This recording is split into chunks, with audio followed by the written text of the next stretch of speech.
So, last year, gusto ko na talagang mag-produce ng concert. Oo, sakto pa. Biglang nabalitaan ko ngayon sa Miss Saigon, no? Sabi ko, gusto ko talagang mag-concert before I leave. Gusto ko nga sana, bilang 10th year ko na rin kasi, gusto ko chill lang sana, parang sa isang tent lang. Alam mo yun, sobrang liit lang na venue sana. Pero, nag-decide nga silang lahat na dalawa na naman isi-celebrate ko 10th year and yung parang send-off na rin concert. So, why not do it in a bigger venue? Yun nga yung Meralco Theater. Bilang doon na rin ako nag-start ng aking theater. Yung una, yung Little Mermaid. Yes, 3 years ago yun. And of course, last year, yung Tarzan. So, gusto ko i-share sa tao yung journey ko. Ginawa ko sa 2 years ago sa Rise Against Gravity. Yung story ng buhay ko. Ngayon naman, gusto ko yung music na ginawa ko since I started. Yung nagpunta ako sa pop, napunta ako sa rock. Kung ano na ginawa ko, nag-revivals ako. Nagpaka-fierce ako sa Party Pilipinas. You know, I did everything. Tapos ngayon, parang papunta ako sa mga musicals, you know. Yun yung gusto ko ipakita sa tao, yung journey ng music ko. And how I started also. Tsaka yung mga guests ko dito. Hindi pa rin sigurado lahat, ano. Pero gusto ko maging part nitong concert. Yung mga taong naging part ng aking 10 years dito sa industry. So, yun. Sino yung guest mo? Hindi pa rin sigurado. Pero si Miss Reg, nakausap ko. Gusto ko rin sana sumstay as long sa repeat niya, kakausapin ko siya. Sana available sila. Yung mga schedules din kasi, hirap. Nakausap ko na si Passion, si Sarah, si Mark. So, hopefully, okay lahat sa schedules. Yun. Nasa March ka na aalis na. So, kumusta naman preparations mo? Preparations. Ngayon, magsisimula akong mag-dance class. Kailangan ko sa jazz. Wala akong training kasi sa ganyan. So, yun, kailangan. Voice lessons also para iba yung placement kasi sa musicals eh. Bawal mapaos doon. Ano? Kailangan, alam ko, prepared ako pagdating ko doon. Ano pa ba? Yun, kailangan ko mag-gym.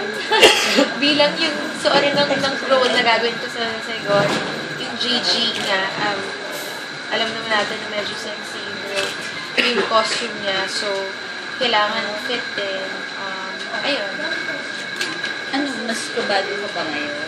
Kasi mas ngayon papalapit na. Buti nga may concert eh. Mas dito muna ako nakafocus. Hindi ko po masyado nararamdaman yung pag-alis ko. Pero hindi pa after the concert, hindi ko na mararamdaman lahat ng pressure. Tsaka mag-isa kasi ako. Wala lang yung sa family ko. Ay, walang kasama relative? Wala. Ako lang. All by myself. So, ayun, wala ko alam din kasi. Wala ko alam sa pag-legalize, pagluluto, wala akong alam. So, feeling ko is a purpose din nun, yung matutuwa ko. And, alam mo yun, learn a lot of things, mas maging mature sa person and as an artist also. So, ayun. Gusto ko sila Miss Lea, sila Miss Erica, personally regarding sa Si Miss Lea, opo, nung nag-guest ko ako sa concert niya ng playlist, ay nakapag-usap kami na siya. Napakadami niyang tips about living in London.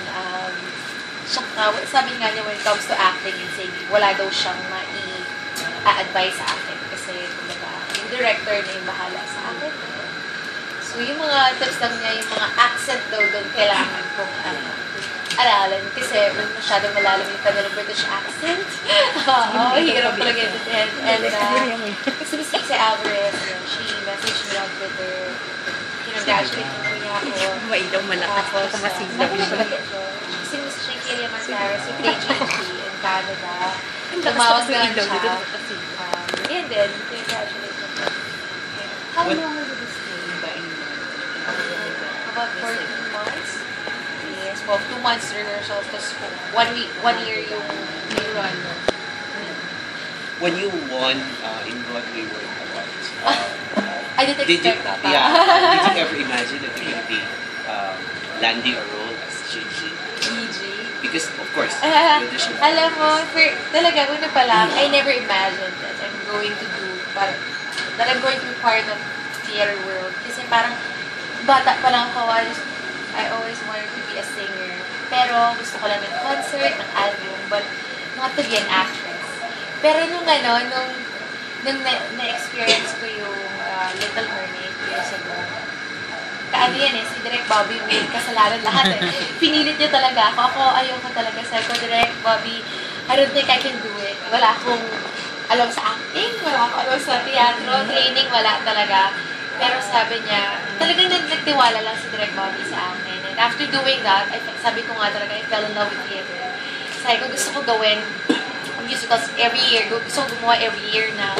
Tapos, nung nakakuha pa ako ng Best Actress Award, nilagay ko yan sa nagsusulat ako every year ng parang, ng faith goal, parang wish list. Nilagay ko, I remember, nilagay ko doon na parang Best Actress Award. Nilagay ko, parang gusto ko lang ilagay doon. And nung after a year, nanalo nga ako sa Broadway World. Tapos sabi ko, ay, posible pala talaga. Kumbaga, lahat ng dreams nangyayari talaga. After that, sabi ko, sana magkaroon ako ng musical abroad. Ganun ako. Before ng Little Mermaid, when I was in Canada, nakita ko yung Miss Saigon doon. Yun, wala pa ako idea talaga. Wala pa ako experience, diba? Nung nakita ko yung Miss Saigon, sobra akong naapektuhan sa story. Sabi ko, nakita ko yung sarili ko sa stage, ginagawa ko yun. Sabi ko, one day gagawin ko yan. Sabi ko lang sa sarili, parang kinename ko na siya. And then yan, sunod na, Mermaid, Tarzan, and yung audition nga ng Miss Saigon, na hindi ko talaga na-imagine na gagawin ko. Kasi ayoko yung pressure. Yung dami nagtanong sa akin ng parang, are you auditioning? Sabi ko, no. No talaga kasi feeling ko hindi ko kaya. Hanggang si Direk Bobby, si Miss Leia, sabi nila, wala naman masama. Masubukan. Okay, let's backtrack a little